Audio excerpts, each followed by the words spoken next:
Hello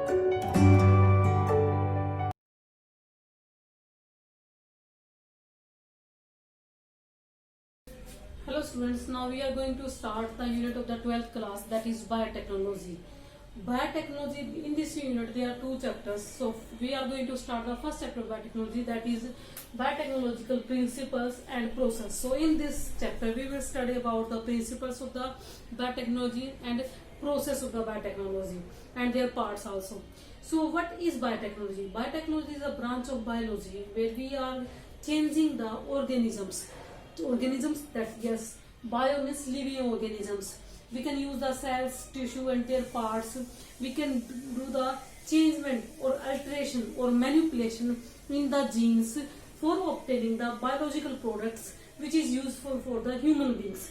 That is known as mainly biotechnology. But what it will include? So in this biotechnology process, what we are doing the manipulation in the genes. Manipulation means deletion, addition or substitution in the genes or in the genetic material, because genetic material mainly is the DNA. So what we are doing, the changing in the genetic material, that leads to formation of the recombinant DNA molecule, is known as recombinant DNA technology or the genetic engineering. What is recombinant DNA molecule? Recombinant DNA molecule is also known as hybrid DNA. That means the DNA which is made up of by combining the genetic material of two different organisms is known as the recombinant DNA. So we will call this process either by recombinant DNA technology because it involves the formation of recombinant DNA molecule. And second, we can also say it genetic engineering because we are changing the genes by using the engineering technologies. So this genetic engineering was started by the Paul Berg, that was also known as the father of the genetic engineering. What he did, he just taken out the gene of the SV40 and then inserted this gene into a bacteria by using the lambda phase in 1972. It means what he did at that time, he just taken out the gene from the SV40. Now question is how he has taken out the gene from that. Then he just inserted that gene into bacteria. What are the procedures of insertion of the genes into the bacteria? He using the lambda phase. We will call the lambda phase. So these are the some questions that will arise in the biotechnology and that we will study here. So simply what we can say, in the biotechnology we just need to cut the genes. Yes, cut the genes, then paste the genes into the host organism that will make the biological product and then obtain those benefits for the human beings. What does I am saying here? Just keep in mind what we are doing in this process. We have to identify the gene first. Means which gene we will identify? The gene which are making the biological products, and that gene is found in the other organisms, either in the plants, either in the animals. So firstly we have to identify the genes in organisms that is making the biological product, and that biological product is used by the human being. Example is the insulin. You can see insulin is a hormone that are naturally prepared by the pancreas of the human being. But now it is available in the medicals also, because the patients who are suffering from the diabetes, they are having the less amount of the insulin in their body. So artificial insulin that is synthesized outside is added in their body by the injections. Now question arises, from where that insulin come in the market? Yes, this is the process that is known as the biotechnology. By the help of biotechnology we can make these type of hormones and other enzymes also artificially in the labs. Yes, but we need the gene for that. Yes, definitely gene is mainly found in the pancreas. So we need to take out the gene. Then that gene should be inserted into the host organism. What is the host organism here? Host organism is the organism that will make the genes. It means, now question arises, suppose we have to take out the gene of the insulin, then we have to insert that gene into bacteria. But how can we insert that gene directly into bacteria? It means we need some vector in between that will carry the genes into the bacteria, and after passing this gene into the bacteria will make the biological product that can purified and used by the human beings. Okay, so what we are doing here, cutting of the genes, then pasting the genes into the host, and then obtain the benefits or the biological products that can be used by the human beings. Okay, so I have written a scientific definition of the biotechnology here. That means it is an integrated branch that will use biochemistry, microbiology and engineering, all these three fields. From the microbiology, we are using the microbes, their cells, their tissues and their molecules.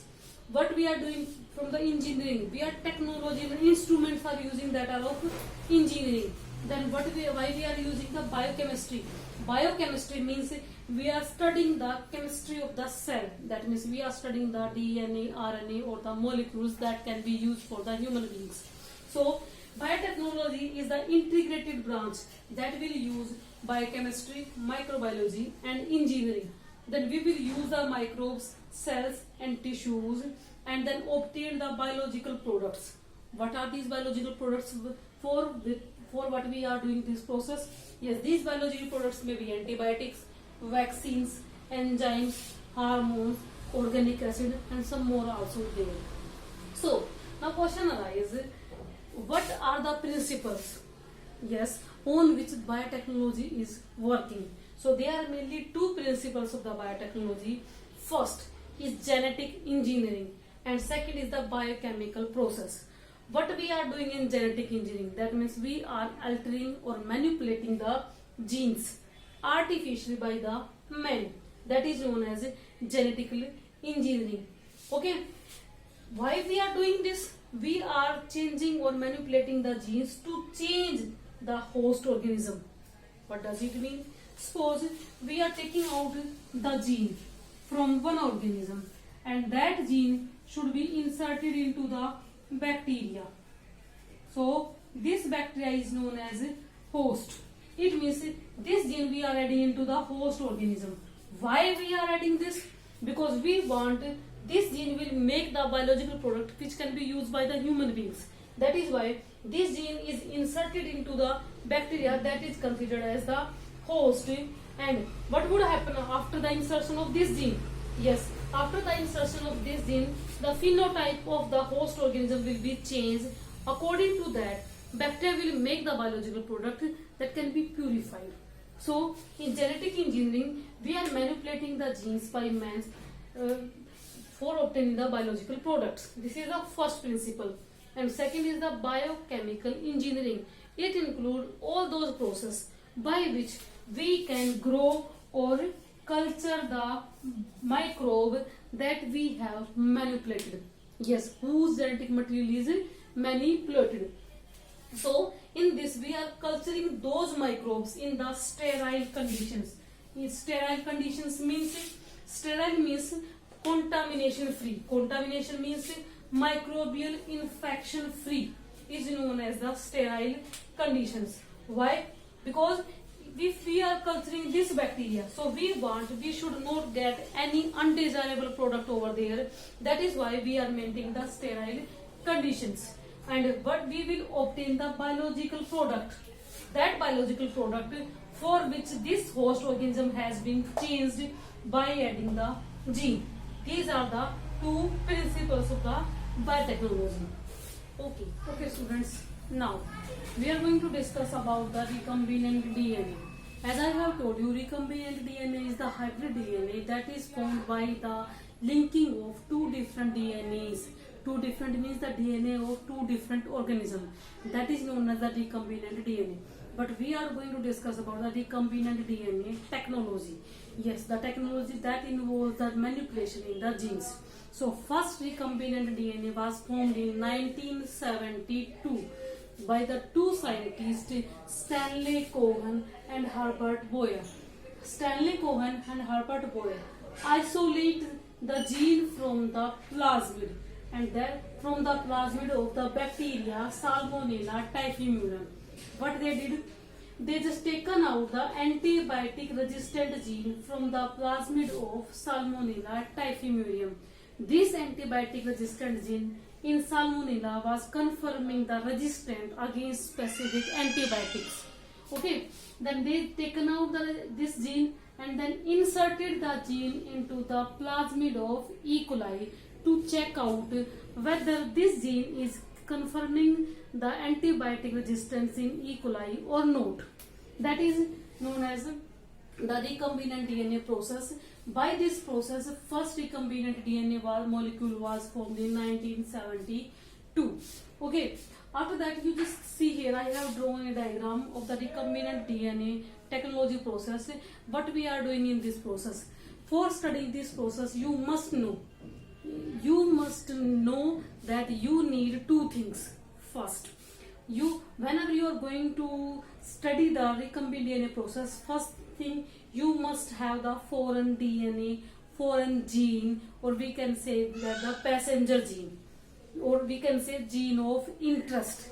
Yes, the gene whose product we want is known as the foreign DNA.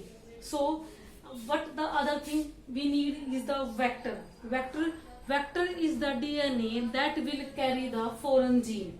So in this process we have taken the foreign DNA and the vector, and vector we have choose here the plasmid.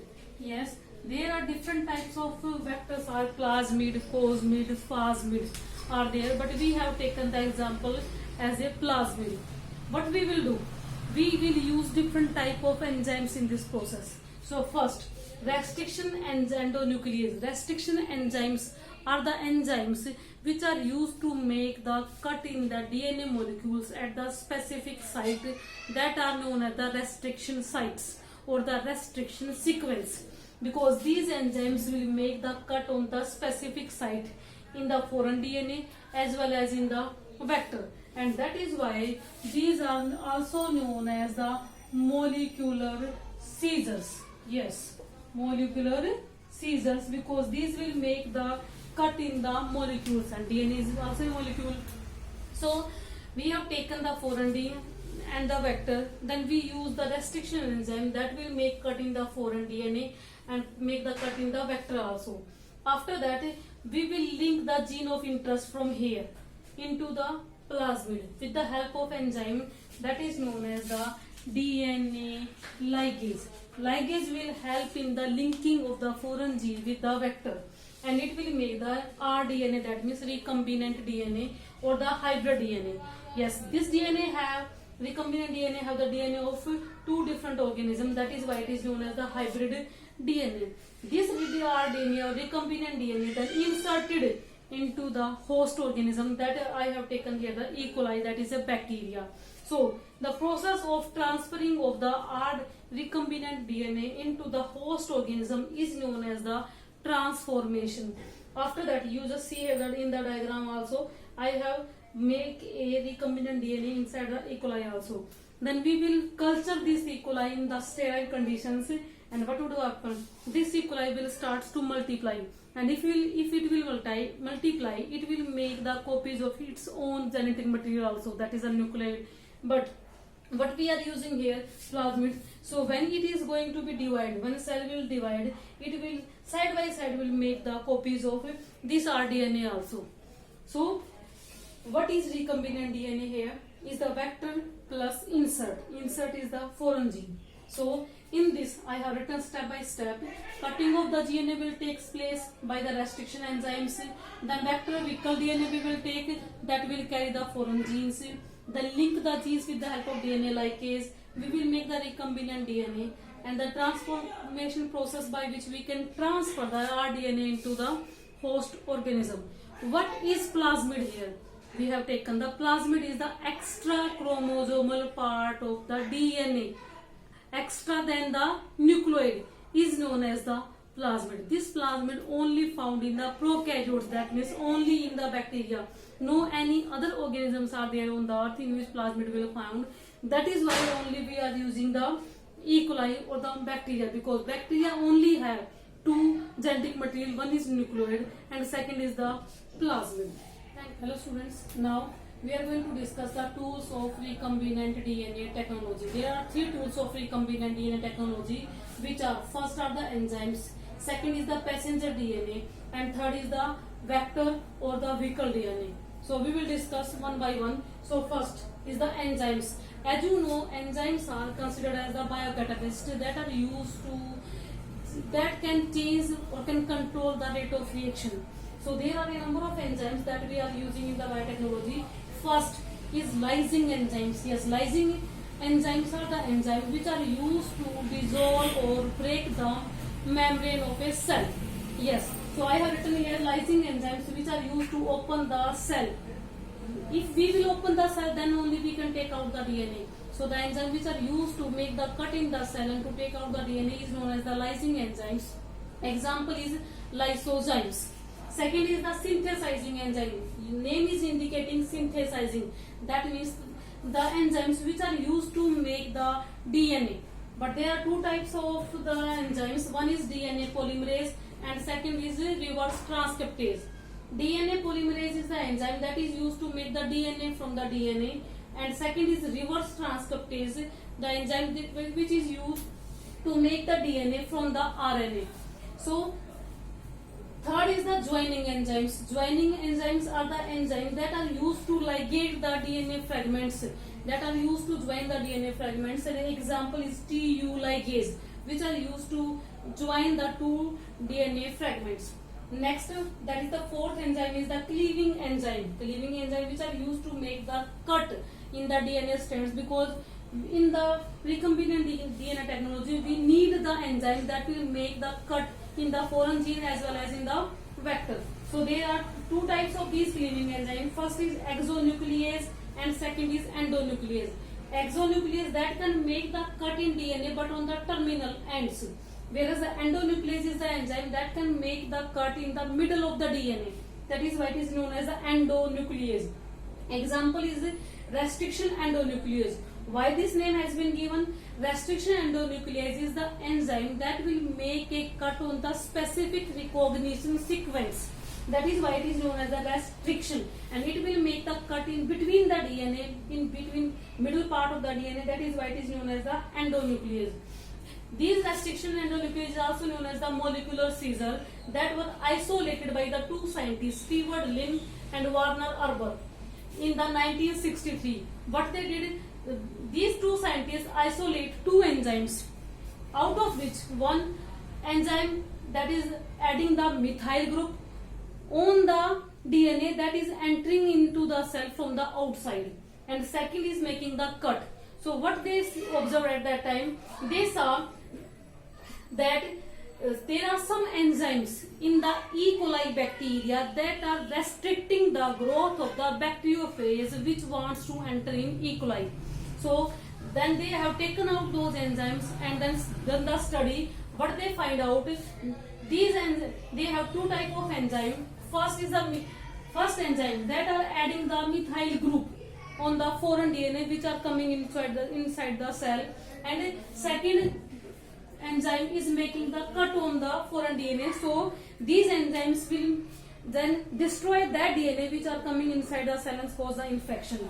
Then restriction enzymes is divided into three types: restriction endonuclease 1, 2 and 3. Restriction endonuclease 1 is recognize the sequence of 15 base pair, and restriction endonuclease 2 identify the 4 to 8 base pair sequence, and restriction endonuclease 3 is the mixture of restriction endonuclease 1 and 2.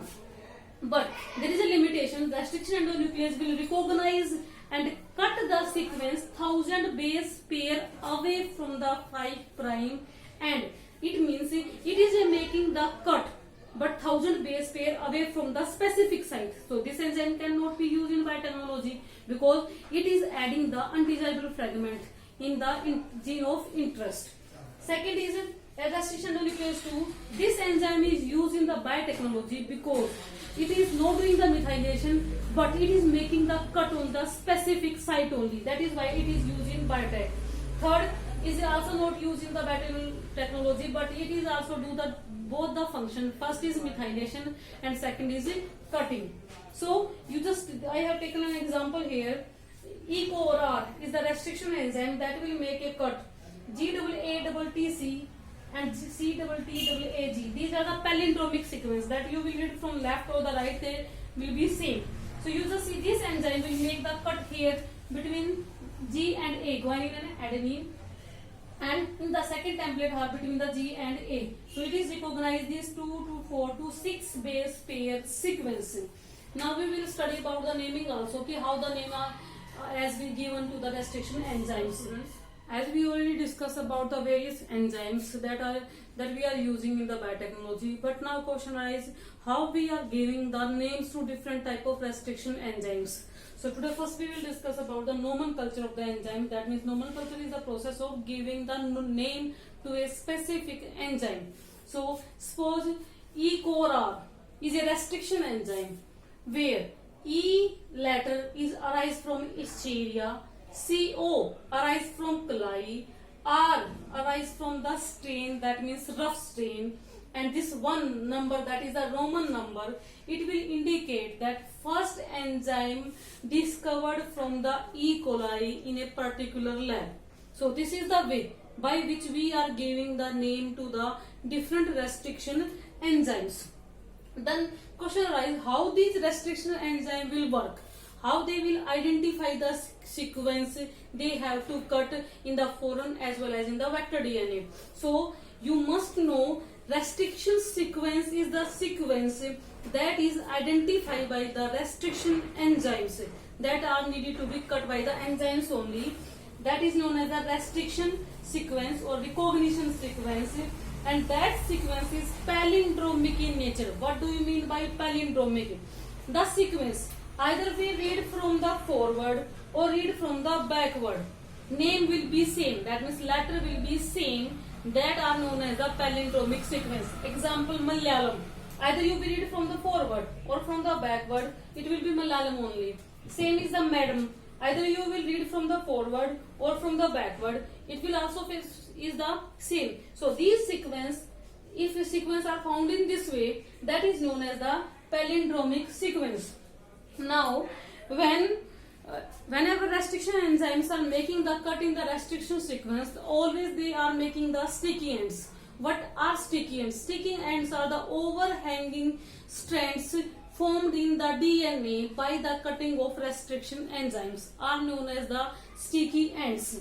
So now after the enzymes, how we can isolate or taken out the DNA for which are needed to make the hybrid DNA. So there is a special process that is known as separation and isolation of the DNA fragment.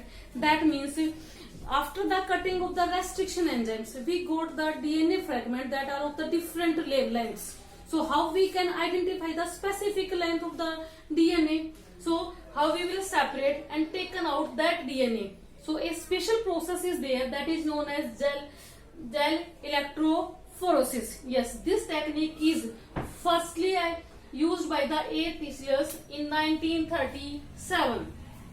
What is this technique? This technique work on a principle. It will work on a sieving effect. That means sieving effect which can filter the molecules on the basis of their size, on the basis of their ionic properties. Ionic means on the basis of their charge, positive or negative, on the basis of their density. So agrogel electrophoresis is a technique which will separate the DNA molecules on the basis of their size and on the basis of their ionic properties. So what this how this process will taken out, in which we can take an instrument. In that instrument we will there are a number of wells. These are the wells. I can write here also. These are known as wells. So indicate 1, 2, 3 and 4. What we will do, the DNA that is cutted by the restriction enzymes, we can add that DNA fragments into these wells by the micropipettes. After that, what we will do, in this instrument we will add this blue dot structure will indicate the agarose gel.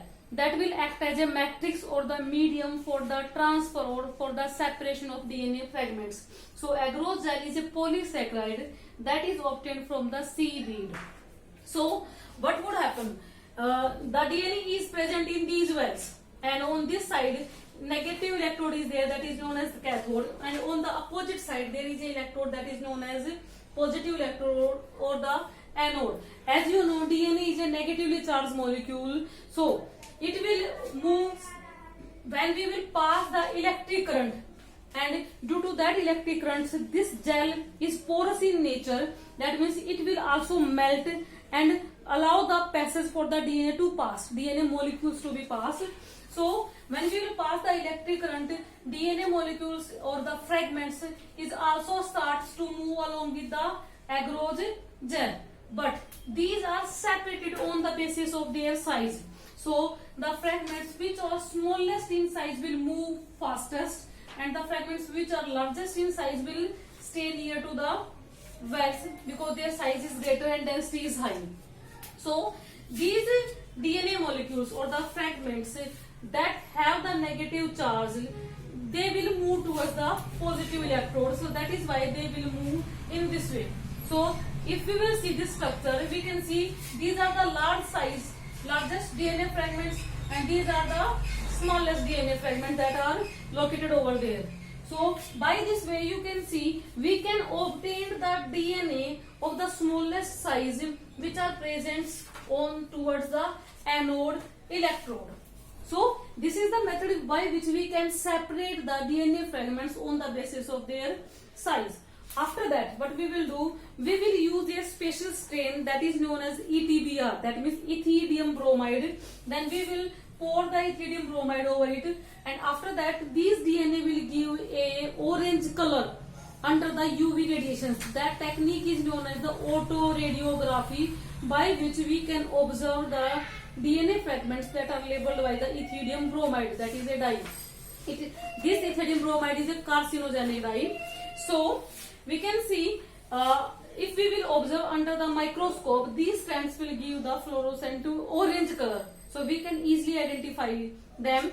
After that we can cut these DNA fragments and then taken out.